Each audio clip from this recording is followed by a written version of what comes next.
ಕರ್ತನಲ್ಲಿ ಪ್ರೀತಿಯ ದೇವಜನರೇ, ಯೇಸುಕ್ರಿಸ್ತನ ಮಧುರ ನಾಮದಲ್ಲಿ ನಿಮ್ಮನ್ನು ವಂದಿಸುತ್ತೇವೆ. ಕರ್ತನು ನಂಬಿಗಸ್ತನು, ಮಾತು ಕೊಟ್ಟ ಮೇಲೆ ನೆರವೇರಿಸುವವನು. ವರ್ಷಾಂತ್ಯದ ತಿಂಗಳಿಗೆ ನಮ್ಮನ್ನು ತನ್ನ ಕರುಣೆಯಿಂದ ಹಾಗೂ ಕೃಪೆಯಿಂದ ನಡೆಸಿದ್ದಾರೆ. ತನ್ನ ಕೃಪೆ ಹಾಗೂ ಕರುಣೆಯಿಂದ ನಮ್ಮೆಲ್ಲರನ್ನೂ ಕೈ ಹಿಡಿದು ನಡೆಸಲಿ ಎಂದು ನಾವು ಹಾರೈಸುವವರಾಗಿದ್ದೇವೆ. ಯೇಸು ಕರ್ತನ ಜನನದ ಸುತ್ತಲಿರುವ ಕೆಲವು ಸಂಗತಿಗಳನ್ನು ಗಮನಿಸೋಣ. ಆತನ ಜನನದ ಸಮಯದಲ್ಲಿ ಪ್ರವಾದನೆಗಳು ನೆರವೇರುವ ಕೆಲವು ಪ್ರವಾದನೆಗಳನ್ನು ಗಮನಿಸೋಣ. ಯೆಶಾಯನ ಪ್ರವಾದನ ಗ್ರಂಥ 7ನೇ ಅಧ್ಯಾಯ 14ನೇ ವಚನ ಹೇಳುವ ಹಾಗೆ, ಇಗೋ, ಒಬ್ಬ ಕನ್ನಿಕೆಯು ಗರ್ಭಿಣಿಯಾಗಿ ಮಗನನ್ನು ಹಡೆಯುವಳು.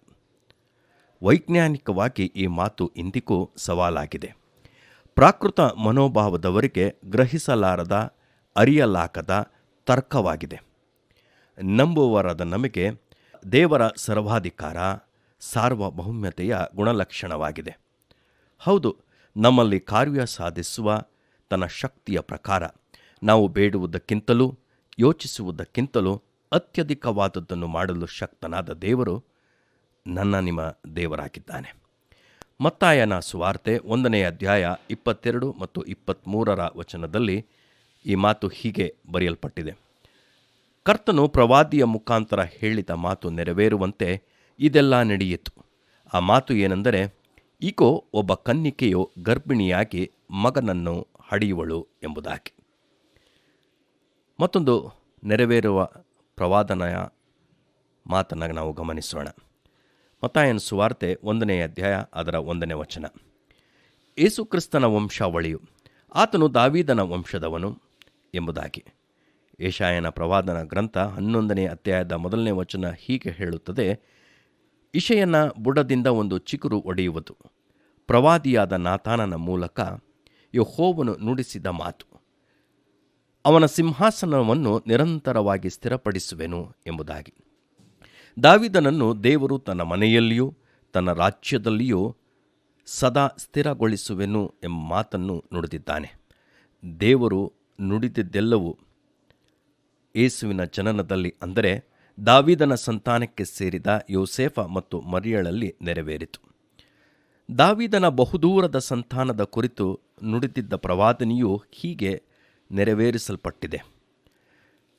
ದೇವರು ತನ್ನ ಮಾತಿಗೆ ಬದ್ಧನು, ನಂಬಿಗಸ್ತನೂ ಆದ ದೇವರು.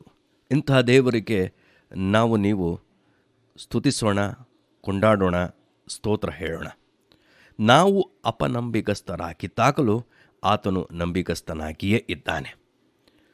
ಯೇಸುಕ್ರಿಸ್ತನ ಹುಟ್ಟುವ ಸ್ಥಳದ ಕುರಿತು ಕೂಡ ಪ್ರವಾದಿಯ ಮೂಲಕ ಮುಂತಿಳಿಸಲ್ಪಟ್ಟಿತು.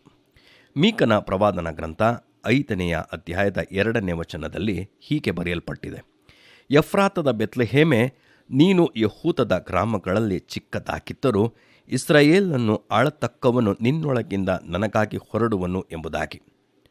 ಮೂಡಣ ದೇಶದ ಜೋಯಿಸರು ಯೆರೂಸಲೇಮಿಗೆ ಬಂದು, ಯೆಹೂದ್ಯರ ಅರಸನಾಗಿ ಹುಟ್ಟಿದವನು ಎಲ್ಲಿದ್ದಾನೆ ಎಂದು ಹೆರೋದನ ಅರಮನೆಯಲ್ಲಿ ಪ್ರಶ್ನಿಸಿದಾಗ, ಕಳವಳದಿಂದ ತುಂಬಿದ ಹೆರೋದನು ಶಾಸ್ತ್ರಿಗಳಲ್ಲಿ ವಿಚಾರಿಸಿದಾಗ ಅವನಿಗೆ ಶಾಸ್ತ್ರಾಧಾರವಾದ ಉತ್ತರ ಈ ರೀತಿಯಾಗಿ ಕೊಡಲ್ಪಟ್ಟಿತು. ಮೀಕನ ಪ್ರವಾದನ ಗ್ರಂಥ 5ನೇ ಅಧ್ಯಾಯದ 2ನೇ ವಚನದಲ್ಲಿ. ಹೌದು ಪ್ರಿಯರೇ, ಯೆಶಾಯನು, ಮೀಕನು, ಧರ್ಮೋಪದೇಶ ಕಾಂಡ ಬರೆದಂಥ ಮೋಶೆಯು, ದಾವೀದನು ಯೆಹೋವನ ಪ್ರವಾದಿಗಳ ಹಾಗೆ ದೇವರ ಮಾತುಗಳನ್ನು ಕ್ರಿಸ್ತನ ಜನನದಲ್ಲಿ ನುಡಿದಿದ್ದಾರೆ. ಹಾಗಾದರೆ ಪ್ರವಾದಿಯ ಲಕ್ಷಣಗಳೇನು? ಧರ್ಮೋಪದೇಶ ಕಾಂಡ 18ನೇ ಅಧ್ಯಾಯದ 17ನೇ ವಚನದಿಂದ 22ನೇ ವಚನದವರೆಗೂ ಪ್ರವಾದಿಯ ಲಕ್ಷಣಗಳು ಕೊಡಲ್ಪಟ್ಟಿದೆ.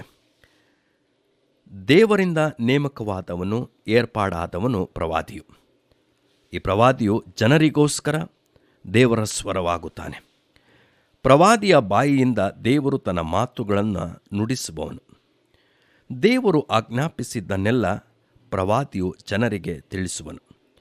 ಪ್ರವಾದಿಯು ದೇವರ ಹೆಸರಿನಲ್ಲಿ ದೇವರ ಮಾತುಗಳನ್ನು ತಿಳಿಸುವವನು. ಹೀಗೆ ಪ್ರವಾದಿಯು ಯೆಹೋವನ ಮಾತೆಂದು ಹೇಳಿ ಮುಂತಿಳಿಸಿದ ಸಂಗತಿ ನಡೆದರೆ ಅದು ಯೆಹೋವನ ಮಾತು. ಒಂದು ವೇಳೆ ನಡೆಯದಿದ್ದರೆ ಪ್ರವಾದಿಯು ಯೆಹೋವನಿಂದ ಕಳುಹಿಸಲ್ಪಟ್ಟಿಲ್ಲ ಎಂಬುದಾಗಿ ಅದರ ಅರ್ಥ. ಹಾಗಾದರೆ ಯೇಸುಕ್ರಿಸ್ತನ ಜನನದ ಸುತ್ತಲಿರುವಂಥ ಈ ಪ್ರವಾದನೆಗಳು ನೆರವೇರಿಸಲ್ಪಟ್ಟಿದೆ. ನನ್ನ ಪ್ರಿಯ ಸಹೋದರರೇ, ದೇವರ ಬಾಯಿಂದ ಹೊರಟಿರುವ ಮಾತು ಪ್ರವಾದಿಗಳ ಬಾಯಿಂದ ಮನುಷ್ಯರಿಗೆ ತಲುಪಿದಾಗ ನೆರವೇರಿರುವ ಪ್ರವಾದನೆಗಳಿದೆ, ನೆರವೇರಲಿಕ್ಕಿರುವ ಪ್ರವಾದನೆಗಳಿದೆ. ಹಾಗಾದರೆ ನಮ್ಮ ನಂಬಿಕೆಯನ್ನು ದೇವರ ಮೇಲೆ ವಿಶ್ವಾಸದಲ್ಲಿಯೂ ದೃಢತೆಯಲ್ಲಿ ಮುಂದೆ ಸಾಗಿ ಈ ಆಲೋಚನೆಗಳಿಂದ ನಮ್ಮ ಭಕ್ತಿ ಅಭಿವೃದ್ಧಿಯಾಗಲಿ. ಕರ್ತನ ನಾಮಕ್ಕೆ ಸ್ತೋತ್ರ. ಆಮೆನ್. ಈ ಕಾರ್ಯಕ್ರಮದ ಬಗ್ಗೆ ನಿಮ್ಮ ಅಭಿಪ್ರಾಯ, ಸಲಹೆಗಳು ಹಾಗೂ ಯಾವುದೇ ಪ್ರಾರ್ಥನಾ ಮನವಿಗಳಿದ್ದಲ್ಲಿ ನಮ್ಮ ದೂರವಾಣಿ ಸಂಖ್ಯೆಗೆ ನೀವು ಕರೆ ಮಾಡಬಹುದು. ನಮ್ಮ ದೂರವಾಣಿ ಸಂಖ್ಯೆ 9902606453. ನಿಮ್ಮ ಅಭಿಪ್ರಾಯಗಳನ್ನು ಇಮೇಲ್ ಮೂಲಕವೂ ನಮಗೆ ತಿಳಿಸಬಹುದು. ನಮ್ಮ ಇಮೇಲ್ ID info@fibaonline.org. ವಂದನೆಗಳು.